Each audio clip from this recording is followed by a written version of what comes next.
오늘 이 시간에는 네가 다시 살리라는 제목을 가지고 본문 말씀인 요한복음 11장 23절로 26절 말씀을 통해서 하나님께서 저와 여러분에게 주시는 말씀 함께 나누도록 하겠습니다. 오늘은 부활주일입니다. 우리 기독교에 있어서 부활주일은 너무도 중요한 절기 중에 하나입니다. 예수 그리스도의 부활 자체가 우리 기독교의 근간이기 때문입니다. 예수 그리스도의 부활 때문에 초대교회는 그동안 안식일에 모여서 예배를 드렸었는데 더 이상 그러지 않고 예수님께서 부활하신 안식 후 첫날, 즉 일요일에 예배를 드리기 시작했던 것입니다.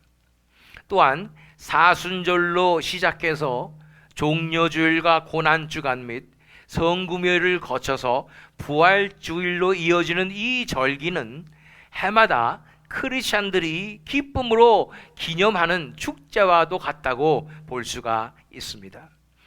또 해마다 부활주일이 되면 예수 그리스도의 부활의 의미에 대해서 우리가 생각해 보게 되는 것입니다. 왜 예수 그리스도의 부활이 이렇게까지 중요한 것일까요? 우리는 생각해 보면 십자가가 중요한 것은 알 수 있을 것입니다. 왜냐하면 십자가에서의 대속으로 하나님께서 택하신 백성들을 구하시고 그들의 죄값을 다 대신 갚아주신 역사가 일어났기 때문인 것입니다. 그런데 이론적으로는 이 부활이 중요한 것을 알겠는데 심정적으로 이 부활이 과연 십자가만큼 중요하게 느껴지는가 하는 의문이 드는 것입니다. 하나님의 아들이시오 성자 하나님이신 예수님께서 죽으신 이후에 다시 살아나신 것은 어찌 보면 당연한 거 아닌가? 이것이 그 능력 있는 분이 그렇게 살아나신 것이 당연한 게 아닌가? 자연스럽게 이루어진 것이 아닌가라는 생각이 은연중에 우리 마음 가운데 있게 됩니다. 이런 현실이다 보니까 어떤 일부 교회들에서는 십자가 복음이 아니라 부활 복음을 전하는 교회들도 있습니다. 교회들에서 십자가만 강조하고 부활은 도외시한다고 생각하기 때문에 부활에 정말 능력이 있다 말하면서 부활 복음을 전하는 것입니다. 부활은 승리를 상징하고 능력을 상징하기 때문에 부활이야말로 교회가 지향해야 될 목표가 아니냐라고 말하는 것이죠. 저도 한때는 이 부활의 복음이 진짜 복음이 아닌가 하고 잠깐 흔들렸던 적도 있었습니다. 그런데 우리가 알아야 될 사실은 십자가 없는 부활은 없다는 것입니다. 십자가를 거치지 않는 부활은 없습니다. 부활은 그 자체로서의 복음으로서의 능력이 있는 것이 아니라 십자가 복음의 완성으로서 십자가의 복음 안에서만 그 진정한 의미를 갖게 되는 것입니다. 어쨌든 이 부활의 복음을 전한다고 센세이션을 일으켰던 그 교회는 결국 한국 교계로부터 경고를 받고 이단 사상이다라는 판정을 받았습니다. 십자가 없이 부활을 전하면 뭐가 문제냐면 우리가 반드시 번영신앙으로 가게 됩니다. 번영신앙이 무엇인가? 이 세상에서도 우리가 누리고 살아야 된다는 것이지요. 하나님의 축복이 이 세상에서도 우리에게 이어지니까 그것을 추구하고 산다는 것이죠. 어떤 번영신앙을 추구하는 한 목사님은 파킹랏에 가면은 그 복잡한 파킹랏에서 항상 맨 앞으로 간다는 거죠. 하나님께서 반드시 자리를 주실 것이라는 믿음을 가면 항상 거기 있다는 거죠. 저도 해봤는데 왕년에 안 되더라고요. 그런데 그분은 항상 되시는 거예요. 근데 그분이 생각하지 못하는 게 있습니다. 그 젊고 건강한 분이 그 파킹랏 앞자리에 세우면은 다른 분은 뒷자리에 세워야 되잖아요. 더 나이 드시고 몸이 불편한 분들도 다 뒤에 세워야 되는데 우리 정말로 성도들이 추구해야 될 것이 내가 이 세상에서 편하고 쉽고 좋은 이런 것인가? 예수님께서 사셨던 삶과는 전혀 상관없는 삶이 아닌가라는 생각이 드는 것입니다. 한마디로 이런 번영신학은 고난 없이 승리와 기쁨만 누리고 살고 싶은 것입니다. 고난과 십자가는 예수님 거니까, 예수님이 다 해주셨으니까 예수님한테 다 맡겨버리고, 나는 예수님께서 다 해놓으셨으니까 나는 그냥 부활과 승리만 누린다는 못된 신보인 것입니다. 한국 교회의 가장 위대한 유산 중에 하나인 찬양이 하나 있습니다. 바로 부름받아 나선 이 몸이라는 찬송가입니다. 그 중에 3절에 제가 제일 좋아하는 구절이 나오는데, 존귀 영광 모든 권세 주님 홀로 받으소서, 멸시천대 십자가는 내가 지고 제가 지고 가오리니, 존귀 영광 모든 권세 주님 홀로 받으소서, 멸시천대 십자가는 제가 지고 가오리니. 이런 구절이 얼마나 멋있습니까? 그것이 신앙인의 모습인 것입니다. 주님, 더 이상 이제 십자가에서 고난받지 마시옵소서. 이제 대신 내가 고난과 십자가는 내가 멸시는 다 당할 테니 주님은 높임 받아 주시옵소서 라는 한국교회의 위대한 신앙의 유산인 줄 믿습니다. 그런데 마치 현대 많은 교회들과 크리스찬들은 반대로 이런 찬양을 부르는 것 같아요. 멸시천대 십자가는 주님 홀로 지고 가소서, 존귀 영광 모든 권세는 내가 누리오리다. 이러한 신앙을 고백하는 것만 같습니다. 그렇기 때문에 부활만을 강조하는 신앙은 이렇게 위험한 신앙으로 갈 수밖에 없다는 것이죠. 그러나 또 반대로 십자가만을 강조하는 신앙은 마치 인생 자체를 고행길처럼 느껴지게 하는 것입니다. 마치 우리가 고난을 받으면 우리의 그 많은 죄악을 조금이라도 조금씩 갚을 수 있는 것처럼 생각하는 것 같이, 힘들고 우울한 그 삶을 꾸역꾸역 살아내는 것입니다.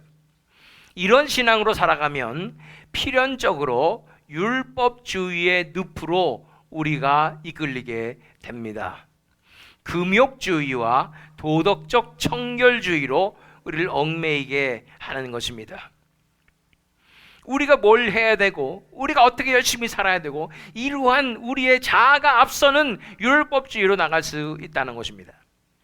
우리가 기억해야 될 것이 있습니다. 구원을 다른 말로 표현하면 바로 자유함, 자유케 됨이라고 볼 수가 있겠습니다. 우리가 알아야 될 것은, 어떤 것이든 얽매이는 것은 사탄의 길이요, 자유케 하시는 것은 성령의 역사라는 것을 알아야 합니다. 우리는 주일에 은혜 언약 시리즈에 대해서 살펴보고 있지요. 그 중에 원형 복음인 창세기 3장 15절을 우리가 배웠습니다. 창세기 3장 15절 기억나시나요? 내가 너로 여자와 원수가 되게 하고 네 후손도 여자의 후손과 원수가 되게 하리니 여자의 후손은 네 머리를 상하게 할 것이요 너는 그의 발꿈치를 상하게 할 것이니라 하시고, 여기서 하나님의 원대한 구원의 역사는 바로 죄와 사망의 권세에 얽매여 있고 마귀의 권세에 노예가 된 바 되는 이 얽매여 있는 백성들을 여자의 후손인 예수 그리스도를 통해서 구출해 내시는 것이 하나님의 구원의 역사임을 우리는 살펴보았습니다. 그렇습니다. 하나님의 구원의 역사는 처음부터 우리를 건져내시고 구원해내시고 자유케 하시는 것입니다. 이것이 하나님의 구원의 계획이고 역사임을 믿습니다. 그러므로 무엇이든지 얽매이게 하면 그것은 하나님께로부터 온 것이 아님을 알아야 합니다. 아무리 말씀을 읽어야 하고 아무리 우리가 열심히 청결하게 잘 살아야 하고 거룩하게 살아야 하고 아무리 좋은 말로 한다 할지라도 그것이 우리를 얽매이게 된다면 그것은 우리를 율법주의에 얽매이게 하는 하나님의 성령의 역사가 아닌 오히려 마귀의 역사가 될 수 있다는 사실을 알아야 하는 것입니다. 고린도후서 3장 15절로 17절 말씀 읽습니다. 오늘까지 모세의 글을 읽을 때에 수건이 그 마음을 덮었도다. 그러나 언제든지 주께로 돌아가면 그 수건이 벗겨지리라. 주는 영이시니 주의 영이 계신 곳에는 자유가 있느니라. 아멘. 우리 주의 영이 계신 곳은 자유가 있는 것입니다. 이 부활의 권능은 바로 자유케 하시는 권능인 줄 믿습니다. 우리에게 승리를 주셔서 우리를 얽매임에서 놓이게 하시는 것이 바로 이 부활의 권세요 능력인 줄 믿습니다. 우리 그래서 이런 의미에서 예수 그리스도의 부활은 이 십자가 복음의 정점이요, 하나님 구원의 역사의 정점이라고 볼 수가 있으며, 하나님께서 예수 그리스도를 통해서 이뤄내신 놀라운 구원의 완성인 것입니다. 그래서 예수님께서 장사한 지 3일 만에 부활하신 이 놀라운 사건은 우리가 그분의 놀라운 능력과 죽음의 권세를 이기신 승리를 감사하며 찬양할 뿐 아니라 바로 이 부활의 직접적인 영향을 받는 것이 바로 우리라는 사실을 알아야 하고, 왜냐하면 이 부활의 목적은 결국은 이 하나님의 구원의 역사를 완성시키는 데 있기 때문인 것입니다. 결국은 우리가 구원받는 그 역사를 일으키신 것이 예수 그리스도의 부활이라는 거예요. 그렇기 때문에 이 부활은 나랑은 상관이 없는 하나님의 아들인 그분이 그냥 이 은혜 받아서 그렇게 기적을 일으킨 이 정도가 아니라 나의 삶에 직결이 되고 나의 구원에 직결이 되는 것이 이 부활임을 우리는 깨달아야 하는 것입니다. 베드로전서 1장 3절 말씀을 읽어보면 우리 주 예수 그리스도의 아버지 하나님을 찬송하리로다. 그의 많으신 긍휼대로 예수 그리스도를 죽은 자 가운데서 부활하게 하심으로 말미암아 우리를 거듭나게 하사 산 소망이 있게 하시며 라고 말씀하는 것입니다. 예수 그리스도의 부활하심은 우리의 거듭남과 관련이 있습니다. 예수 그리스도의 부활의 능력으로 우리는 거듭나는 것입니다.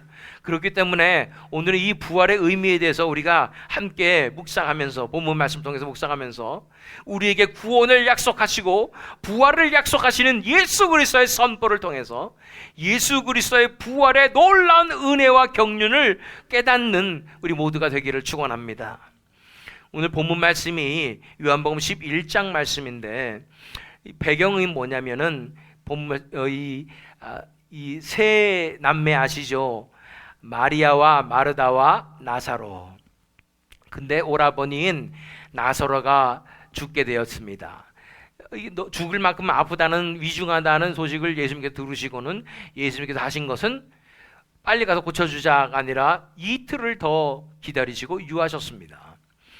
그래서 결국은 예수님께서 도착하셨을 때는 죽은 지 날이나 되는 상황이 발생하였습니다. 예수님이 나사로가 죽은 이후에 찾아왔기 때문에 예수님을 마중 나온 마르다가 예수님에게 이렇게 말을 합니다. 요한복음 11장 21절 22절 말씀을 읽어보면 마르다가 예수께 여짜오되 주께서 여기 계셨더라면 내 오라버니가 죽지 아니하였겠나이다. 그러나 나는 이제라도 주께서 무엇이든지 하나님께 구하시는 것을 하나님이 주실 줄을 아나이다.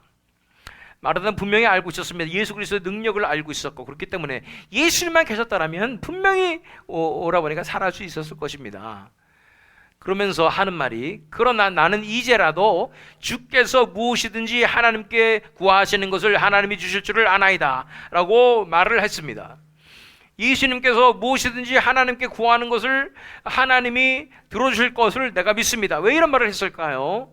마르다는 갑자기 왜 이런 말을 하는 것이고 무엇을 기대하고 이런 말을 예수님한테 하는 것일까요? 예수님, 그러나 이제라도 예수님께서 무엇이든지 하나님께 구하면 하나님께서 들어주실 줄 저는 믿습니다. 이런 말을 왜 했을까요? 과연 정말로 오라버니가, 나사로가 살아날 것을 기대하고 이런 말을 한 것이었을까요? 그렇지 않은 것 같아요. 바로 뒤에 말씀 23절 보면 예수께서 이르시되 네 오라비가 다시 살아나리라. 예수님께서 이제 선포하셨잖아요. 네 오라비가 다시 살아나리라 라고 말씀하셨는데, 그것에 대한 마르다의 대답을 들어보면 살아날 거라고 생각한 게 아니라는 사실을 알게 됩니다. 24절 말씀 보면 마르다가 이르되 마지막 날 부활 때에는 다시 살아날 줄을 내가 아나이다. 그럼 마르다가 뭘 기대한 거예요? 이제라도 죽었지만 예수님께서 기도해 주시면은 이 영혼이라도 마지막 때 부활해서 천국에 갈 수 있게 좀 기도라도 해주세요 라는 정도로 마르다는 생각했다는 것을 우리가 알 수가 있는 것입니다. 자, 네 오라비가 다시 살아나리라고 예수님께서 말씀하셨는데도 마르다는 마지막 날 부활 때 다시 살아날 줄을 믿나이다 라고 말하는 것입니다. 그런데 예수님께서는 이 정말로 나사로가 살아날 것이라고 말씀하신 것이죠. 그런데 여기서 우리가 알아야 될 사실은 나사로의 경우를 통해서 예수님께서 드러내시려는 그러한 비밀이 있다는 것입니다.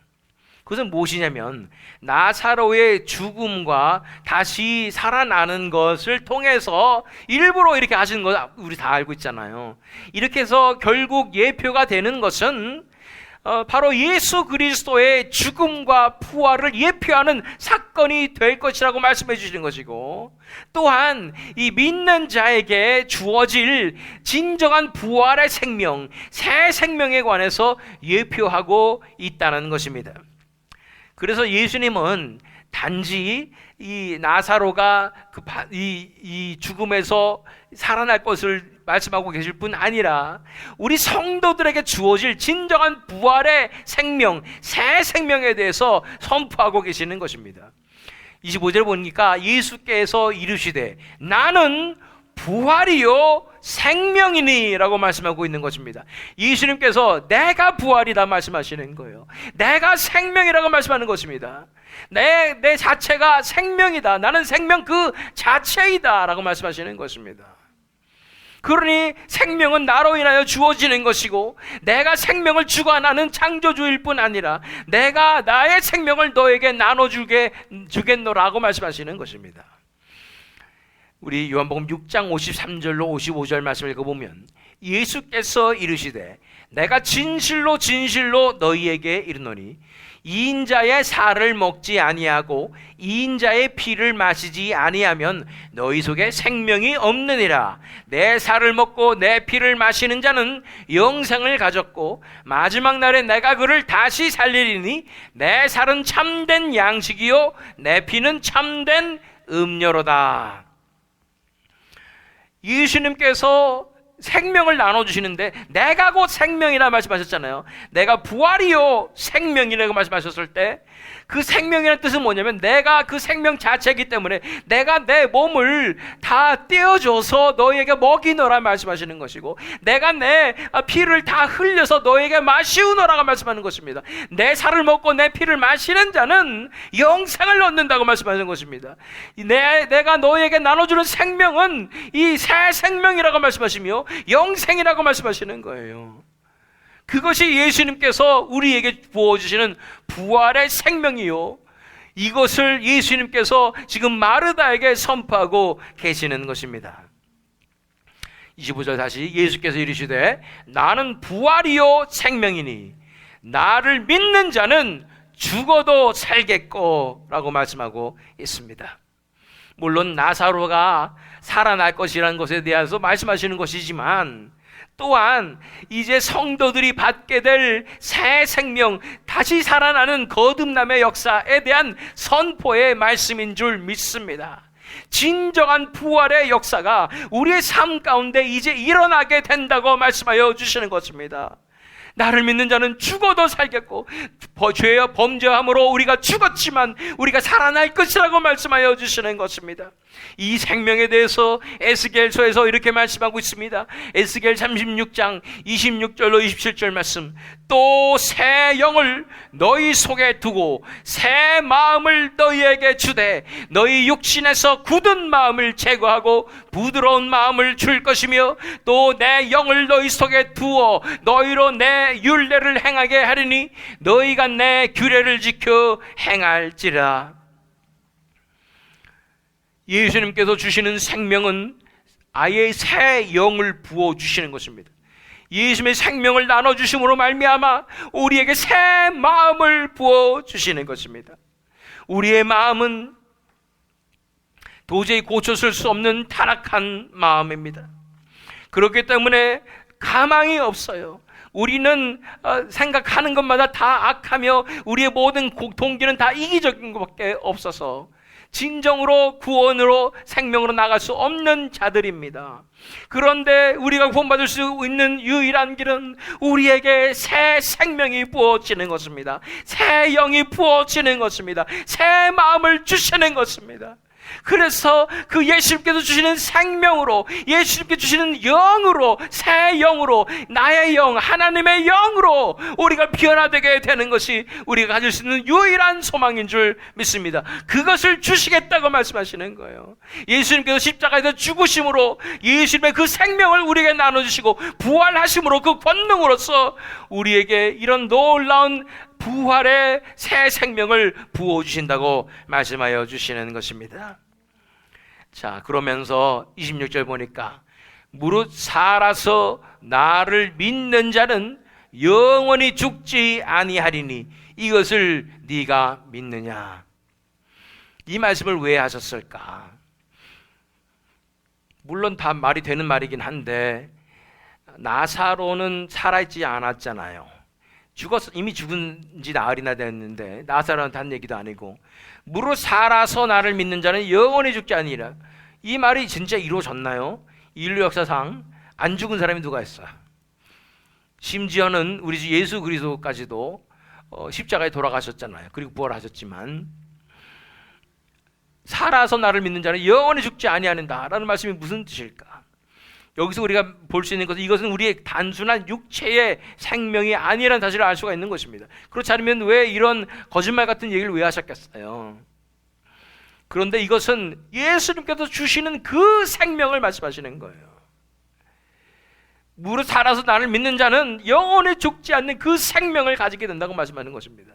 우리가 받을 그 생명은, 이 새 생명은 영원히 죽지 아니하는 생명이라고 말씀하는 것입니다.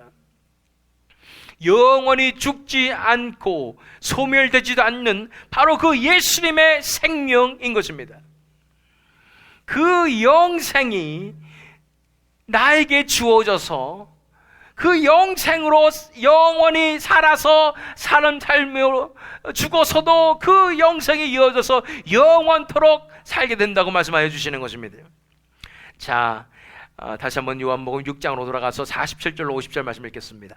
진실로 진실로 너희에게 이르노니 믿는 자는 영생을 가졌나니 내가 곧 생명의 떡이니라. 너희 조상들은 광야에서 만나를 먹었어도 죽었거니와 이는 하늘에서 내려오는 떡이니 사람으로 하여금 먹고 죽지 아니하게 하는 것이니라. 이 영생에 대해서 예수님께서는 먹고 죽지 아니하는 것이라고 말씀하는 것입니다. 정말 없어지지 아니하는 것이라고 말씀하는 것입니다. 우리의 생명은 죽어 없어지는 것입니다. 그러나 예수님께서 부활의 권능으로서 우리에게 주시는 새 생명은 결코 없어지지 아니하는 것입니다. 죽지 아니하는 것입니다. 영생이 시작되는 것입니다. 이것이 지금 내가 너에게 나눠주노라. 나를 믿는 자는, 살아서 나를 믿는 자는 영원히 죽지 아니하리라. 그 영생이 끝까지 유지되고 영원토록 유지되리라 고 말씀하여 주시는 것입니다. 그러면서 예수님께서 마르다에게 말씀하시는 것입니다. 무릇 살아서 나를 믿는 자는 영원히 죽지 아니하리니 이것을 네가 믿느냐. 예수님께서 지금 하고 계시는 것은, 이 마르다에게 선포하시는 것은 바로 복음이었습니다. 그리고 예수님께서는 이 시간 저와 여러분에게도 동일하게 선포하시는 것입니다. 이것을 네가 믿느냐. 믿으십니까? 믿겨지지 않는 얘기인 건 해요. 우리가 그냥 비상적인 신앙을 가지고 있는 분이라면 나는 잘 신앙생활을 하고 있다라고 겉으로만 보면 그렇게 말할 수도 있는데, 정말로 이 복음을 아는 분이라면 내 자신이 어떤 존재임을 자꾸만 바라볼 수 있는 깊숙한 곳에까지 들여다볼 수 있는 분이라면 도저히 믿을 수 없는 얘기죠. 나 같은 더러운 죄인이 그 기질이 바뀌어서 죄악을 사랑하는 마음이 바뀌어서 의를 사랑하고 세상을 동경하고 사모하던 마음이 바뀌어서 하나님의 나라를 구하며 하나님 한 분만을 사모하는 마음으로 바뀔 것이라는 그 사실이 어떻게 믿어지겠습니까? 우리는 너무나 죄악된 존재들입니다. 그래서 이 죄가 호시탐탐 우리를 노리고 있어서 우리는 기회만 나면 숨만 쉴 수 있으면 우리는 딴짓하려고 하는 존재들이라는 것입니다. 제 반려견 라떼는 정말 저한테 영적인 깨달음을 많이 주는데 그것은 바로 내가 어떠한 죄인인가를 보여줍니다. 어제도 그 큼지막한 개인데 라떼가 이 틈만 나면 일을 저지르는데 라떼가 가장 좋아하는 게 뭐냐면은 몰래 가서 화장실에 들어가서 변기물을 마시는 걸 좋아해요. 그래서 절대로 그렇게 하지 못하게 하려고 화장실 문을 항상 닫아놓고 우리가 사는데 제 아내가 어젯밤에 화장실에서 뭔가 잠깐 하려고 그 들어가서 잠깐 문을 열어놓고 있었더니 어느 틈에 라떼가 따라 들어와가지고 순식간에 변기물을 막 마시는 것입니다. 그게 뭐라고 그걸 하고 싶어가지고 그렇게 틈만 나면 그렇게 하는 이 개 같은 이런 본성을 바라보면서 내가 이렇구나라는 것을 깨닫게 되는 것입니다. 나는 조금만 편하면은 그냥 뭘 즐길까? 내가 어떤 것을 누려볼까? 이런 생각하면서 그렇게 죄악된 것을 선택하고 있는 내 자신을 바라보게 되는 것입니다. 고난이 있으면 좋은 겁니다. 왜요? 고난이 있으면 딴 생각할 새가 어디 있어요? 그 고통 가운데 하나님 살려주세요 하고 사는 거죠. 하나님 무슨 붙잡고 사는 거죠. 그런데 좀 편하고 등 따숩고 배부르고 이러면은 이때가 문제인 거예요.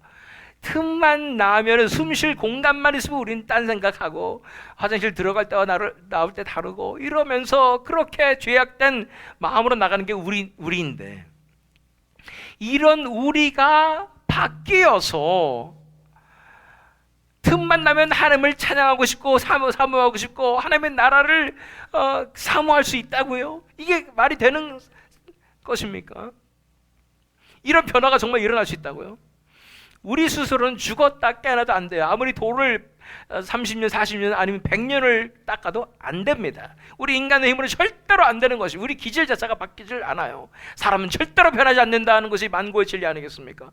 변할 수 있어요. 변할 수 있는 것은 오직 예수 그리스도의 능력으로만 변화될 수가 있습니다. 예수님께서 우리의 영을 새 영을 부어주시면 우리는 바꿔줄 수 있습니다. 새 마음을 부어주시면 교체해 버리시는 거죠. 그러면은 바꿔줄 수 있는 것입니다. 어느 목사님이 그 트랜스미션 오일을 안 갈고 타다가 차가 고장이 났죠. 그럼 어떻게 돼요? 바꾸면 되는 거예요. 그 트랜스미션을 고쳐 쓸려 하지 말고 아예 바꿔버리면 교체해버리면 다시 새 차처럼 쓸 수가 있는 것입니다. 우리는 정말 고쳐 쓸 수 없는 정도까지 타락한 우리 인간이지만 그래도 우리가 이제 우리에게 새 마음을 부어주실 때 예수님께서 그 새 마음을 우리에게 부어주실 때 우리 안에서 이 변화가 일어나기 시작한다는 것입니다. 우리 기질이 변화된다는 것입니다. 이 죄를 좋아했던 우리가 의를 좋아하게 되고 우리 내 자신만 사랑했던 우리가 하나님 말을 사랑하게 되는 놀라운 변화가 우리 삶 가운데 일어나게 되는 것입니다. 정말 이게 가능할까요? 예수님께서 물으십니다. 이것을 네가 믿느냐? 이 부활의 능력이 있다는 것을 정말로 믿느냐? 너도 변화될 수 있다는 것을 네가 믿느냐라고 말씀하시는 거예요. 네가 살 수 있다는 것을 믿느냐? 만약 우리 삶 가운데 이런 변화가 아직 경험되지 않았다면 하나님 앞에 간구하시길 바랍니다. 진정한 회심의 역사가 나에게도 일어나게 해달라고 하나님 앞에 간구하십시오. 나도 이런 변화가 일어나게 해달라고 간구하십시오. 나 같은 이 죄인도 변화되어서 언젠가는 나는 더 이상 죄 짓고 살지 않고 하나님을 사모하며 진정한 예배자로 사는 그 삶의 변화가 나타나도록 그렇게 간구하십시오.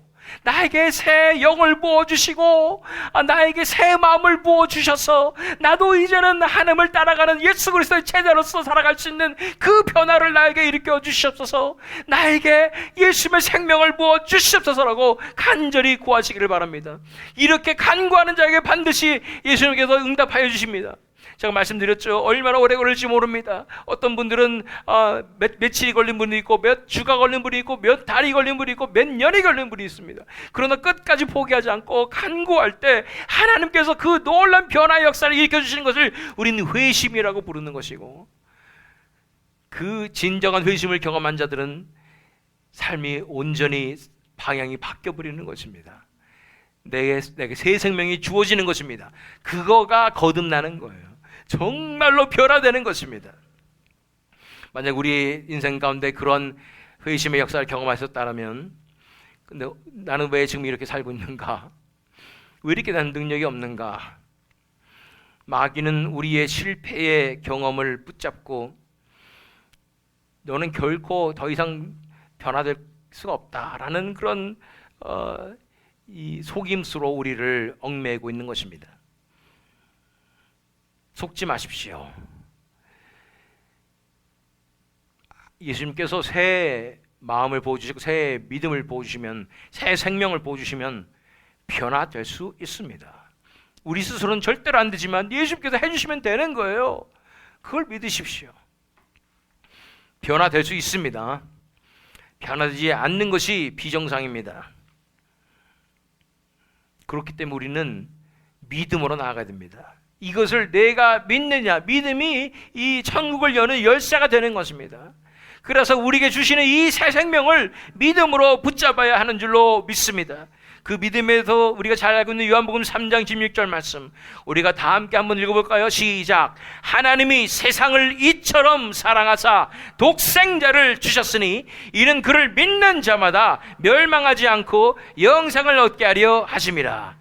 다시 한번 이 구절 다 잘 아시잖아요. 안 읽는 분이 계시는 것 같아가지고 다시 한번 기회를 드립니다. 다시 한번 읽겠습니다. 시작. 하나님이 세상을 이처럼 사랑하사 독생자를 주셨으니 이는 그를 믿는 자마다 멸망하지 않고 영생을 얻게 하려 하심이라. 믿음으로 영생을 얻는 것입니다. 그리고 영생은 천국에 가서야 시작되는 것이 아니라 지금 이곳에서 믿는 자에게 시작되는 것입니다. 새 생명이 주어지는 것입니다. 우리가 주시는 새 생명은 영원한 생명입니다. 곧 영생인 것입니다. 이것을 믿느냐고 물어보시는 것입니다. 우리 본문 말씀 요한복음 11장 23절로 26절 말씀에서 23절 말씀에 예수님께서 마르다에게 하시는 이 말씀을 기억합니다. 예수께서 이르시되 네 오라비가 다시 살아나리라. 이 말씀에 이 확실한 찬 예수님의 선포를 이 시간 우리가 우리에게 하시는 말씀으로 듣기를 원합니다. 예수님께서 우리에게 말씀하여 주시는 거예요. 네가 다시 살아나리라. 우리에게 한 사람 한 사람에게 말씀하시는 거예요. 네가 다시 살아나리라. 믿으십니까? 이것을 내가 믿느냐? 우리 옆에 분들에게 우리가 선포하겠습니다. 당신이 다시 살아나리라. 이렇게 선포하시길 바랍니다. 믿습니까? 이것을 내가 믿느냐 말씀하시는 거예요. 이 부활의 주일 아침에 이 부활의 권능이 우리 가운데 임하여서 우리도 다시 사는 놀라운 역사 일어나게 될 줄로 믿습니다. 부활을 통해 하시는 말씀은 바로 우리가 살아날 것이라는 말씀인 것입니다. 나 같은 죄인도 살아날 수 있다고 말씀하여 주시는 것입니다.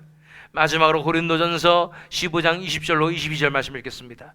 그러나 이제 그리스도께서 죽은 자 가운데서 다시 살아나사 잠자는 자들의 첫 열매가 되셨도다. 사망이 한 사람으로 말미암았으니 죽은 자의 부활도 한 사람으로 말미암는도다. 아담 안에서 모든 사람이 죽은 것 같이 그리스도 안에서 모든 사람이 삶을 얻으리라. 우리 대적마귀는 우리를 속여서 이제 더 이상 할 것이 없다고, 안 될 거라고 우리를 좌절시키고 있습니다. 이렇게 살다가 죽으면 그만이지 라고 말하면서 우리를 진정한 믿음으로 나가지 못하게 하는 것입니다. 그러나 예수님께서 오늘 이 시간 우리 한 분 한 분에게 선포하십니다. 내가 다시 살아나리라. 내가 내 생명을 너에게 부어주리라. 그 생명으로 네가 살아나리라고 말씀하여 주시는 것입니다. 우리 대적마귀는 우리 이 새미등 장로교회가 다시 살아나리라는 그 말을 믿지 못하게 하고, 이러다 이렇게 우리끼리 잘 있으면 되는 거지라고 말하고 있지만 믿습니다. 새미등 장로교회가 다시 살아나리라. 생명의 놀란 역사가 이제 일어나게 될 줄로 믿습니다. 우리 한 사람이 다 살아나게 될 때 이 교회가 살아나게 되는 줄 믿습니다. 누굴 데려와서 어떻게 살아나는 게 아니에요. 우리 안에서 살아나게 되면, 그 생명의 역사가 일어나게 되면 저절로 사람들이 다 알게 될 것입니다. 그렇게 교회는 부흥하는 것입니다. 우리 한 사람 한 사람이 다시 살아나리라는 그 약속을 이 부활주일 아침에 예수님께서 우리에게 선포하여 주실 때, 이 말씀을 내가 믿느냐라고 말씀하실 때, 주여 내가 믿나이다. 다시 살아날 줄을 믿습니다. 이 교회가 살아날 줄로 믿습니다. 하나님의 영광이 드러나게 될 줄을 믿습니다. 우리 나 같은 자를 통하여, 우리 교회를 통하여 하나님의 놀라운 영광이 드러나게 될 줄 믿습니다 하고 선포하며 고백하심으로, 이런 놀라운 부활의 능력을 경험함으로 하나님께 영광을 돌리시는 저와 여러분 되시기를, 또한 이 새미등 장로교회 되기를 예수 그리스도 이름으로 축원합니다.